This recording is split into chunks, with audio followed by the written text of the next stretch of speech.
Alex is sitting across from his boss. There's a laptop between them, two coffees, and one question. So, what salary were you hoping for? Alex is ready. He watched negotiation videos, read articles, even practiced looking confident in the bathroom mirror, which mostly made him look like he was trying not to sneeze. But still, he had a number. Maybe $65,000? His boss pauses, then smiles. I think we can do that. Alex smiles too. Nice. He won. Except he didn't. Because what Alex doesn't know is that the company was prepared to pay $75,000. In one sentence, Alex just saved them $10,000. Nobody tricked him. Nobody lied. Nobody pressured him. Alex simply told them exactly how little they needed to give him. And that night, he couldn't stop thinking about it. How many times had he done this before? At work, buying things, agreeing to deadlines, doing favors. Maybe the problem wasn't that Alex was bad at negotiating. Maybe he didn't even know when a negotiation was happening. A week later, Alex's laptop dies. Not dramatically. It just reaches that stage where opening Chrome sounds like a helicopter preparing for takeoff. So he finds a used laptop online. Price, $900. Alex messages the seller. Would you take $700? 30 seconds later, sure. Alex stares at the screen. 30 seconds? Would he have taken $650? $600? A sandwich? Later, Alex tells Daniel. Daniel asks one question. Why was he selling it? Alex pauses. No idea. How long had it been listed? No idea. Did anyone else want it? Alex looks at him. No idea. Daniel smiles. You negotiated before you knew anything. That sentence bothers Alex. Because it sounds obvious, and Alex hates obvious things he somehow missed. 2 weeks later, his landlord sends an email. Rent is going up. Again. Apparently the apartment has become 8% more luxurious. Alex looks around. The wall is still cracked. The sink still sounds like a dying goose. And the upstairs neighbor is still moving furniture at 117 every morning. Alex starts typing. That's too much. Can you lower it? Then he stops.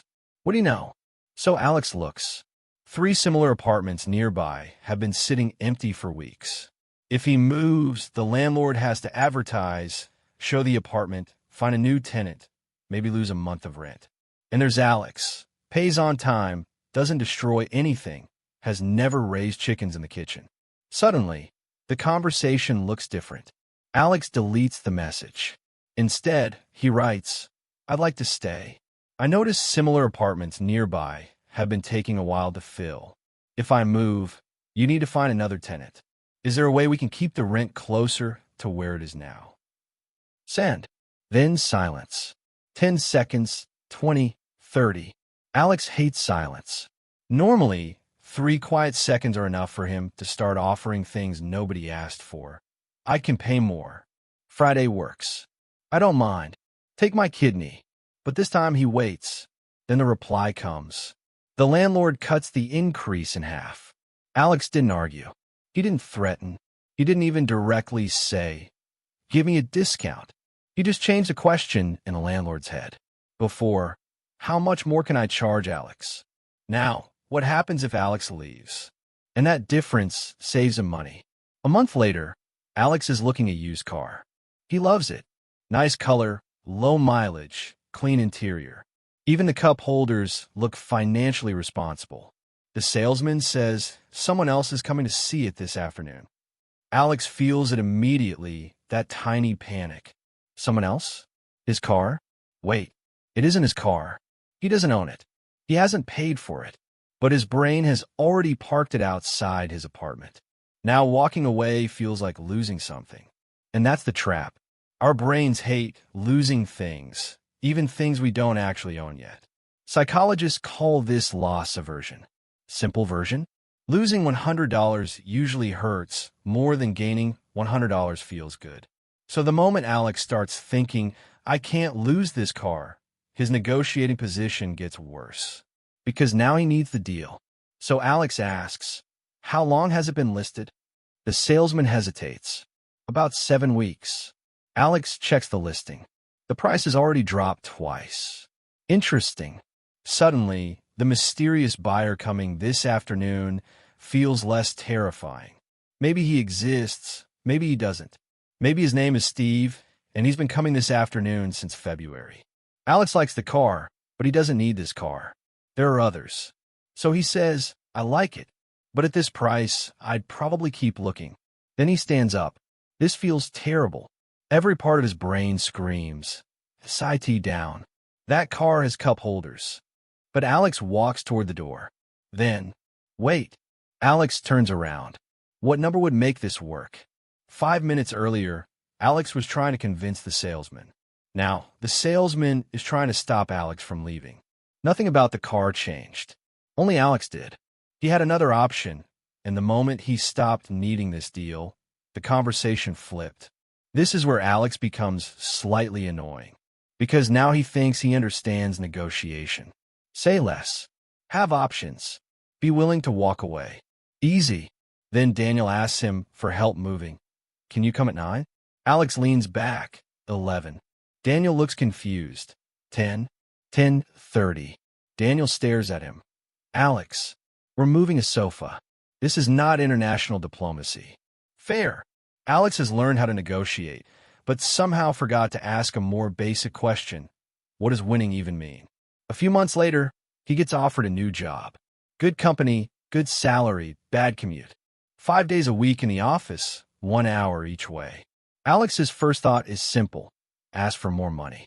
Then he stops. Does he actually want more money? Not really. What he wants is his time back.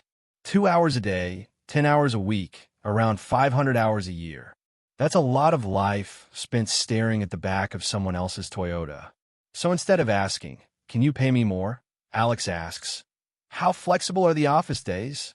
The company explains they mainly need him there for team meetings.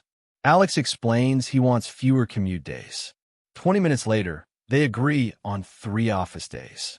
Alex gets something valuable. The company gives up almost nothing. And that's when it finally clicks. Alex thought negotiation was about getting more money, lower price, better deal. But sometimes the thing you want most isn't the thing everyone is arguing about.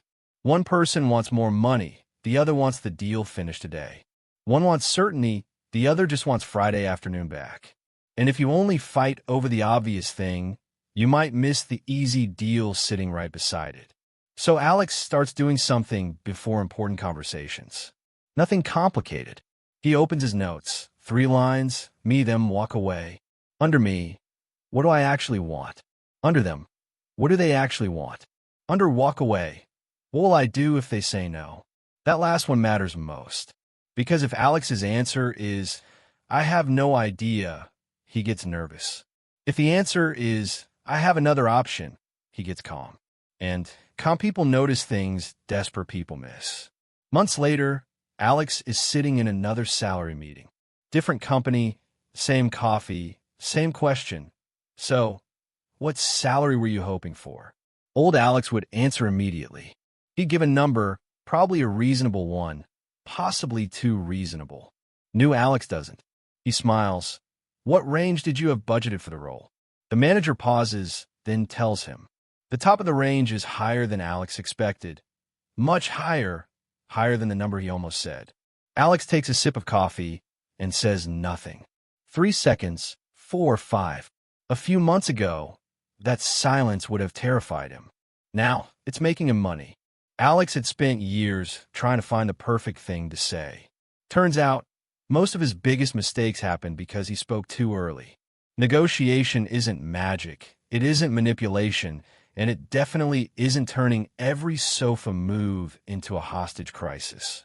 Sometimes you ask a better question, sometimes you show the other person what they have to gain, sometimes you show them what they might lose, and sometimes you simply know what you'll do if they say no.